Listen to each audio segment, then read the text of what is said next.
বাংলাদেশের 1971 সালের স্বাধীনতার ঘোষক জিয়াউর রহমান বাংলাদেশ 11টা সেক্টরের যুদ্ধক্ষেত্রে ভাগ ছিল, এর ভিতরে একটা সেক্টরের দায়িত্ব সে পালন করছে।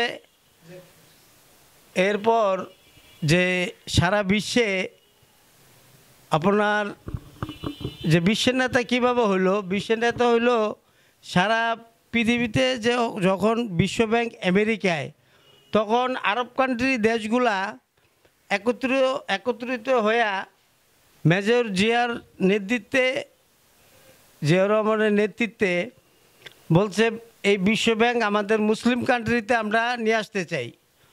তখন এই কুয়েতের আমির, সৌদির বাদশাহ ফাহাদ, ইরাকের সাদ্দাম হোসেন, ইরানের খোমেনি, ফিলিস্তিনের ইয়াসিন আরাফাত, লিবিয়ার কর্নেল গাদ্দাফি এবং মিশরের হোসনে মোবারক, এরা সবাই একত্রিত হইয়া তখন পাকিস্তানের জিয়াউল হক, বাংলাদেশের জিয়াউর রহমান একত্রিত সৌদিতে একটা সম্মেলন করার পরে বলছে যে বিশ্বব্যাংক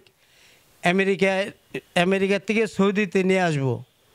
তখন আমেরিকার প্রেসিডেন্ট ছিল তখন রিগেন চিন্তা করলো যদি এই বিশ্বব্যাংক আমাদের দেশ থেকে যদি নিয়ে যায় তাহলে তো আমরা কোনো দেশ আমাদেরকে আর মূল্যায়ন করব না। তখন এটার উদ্যোক্তা ছিল জিয়াউর রহমান। তখন এই বিদেশি চালে জিয়াউর রহমানের আগে হত্যা করে, এরপর পাকিস্তানের জিয়াউল হককে হত্যা করে, ইরান যুদ্ধ লাগাইয়া দেয়। এভাবে মানে আর বিশ্বব্যাংক আর কেউ উদ্যোগ নিয়ে আর সৌদি আরবে আনার সম্ভব হয়নি। এবং সারা পৃথিবীতে জাতিসংঘ যে 7টা দেশ একত্রিত হয়েছে, যেমন আমেরিকা, রাশিয়া, চীন, জাপান, আরেকটা সংস্থা আছে যেটা ওআইসিসি, মুসলিমরা সবাই মিল্লা যে একত্রিত হয়েছে। আর জিয়াউর রহমানের উদ্যোগে আরেকটা দল হয়েছে যেটা হলো সার্ক সম্মেলন। এই এশিয়া উপমহাদেশের 7টি দেশ, যেমন বাংলাদেশ, ভারত, পাকিস্তান, শ্রীলঙ্কা, নেপাল, ভুটান, মালদ্বীপ, এই 7টা দেশ আমরা একত্রিত করতে চাইছে জিয়াউর রহমান, এবং তা হয়েছেও। এই সার্ক সম্মেলনের প্রতিষ্ঠাতাও জিয়াউর রহমান। এবং যে সৌদি আরবের সাথে এত সুসম্পর্ক ছিল, সৌদি আরবের বাদশাহ তখন তাকে কিছু উপহার চাইল। সে উপহার হিসাবে বাংলাদেশের থেকে নিমের চারা সৌদি আরবে মরুভূমি পাঠাইল।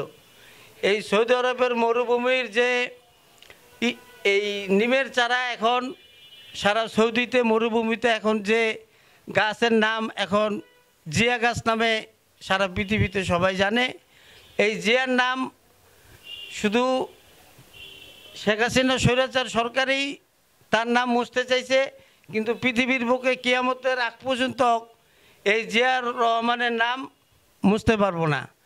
এবং এই জিয়াউর রহমানের যে স্বাধীনতার ঘোষক, এই নামটা মুছা ফালাইতে চাইছে স্বৈরাচার শেখ হাসিনা। কিন্তু তা আল্লাহর উপর একটা বিচার আছে যে আল্লাহর বিচার ধীরে গতিতে হয়।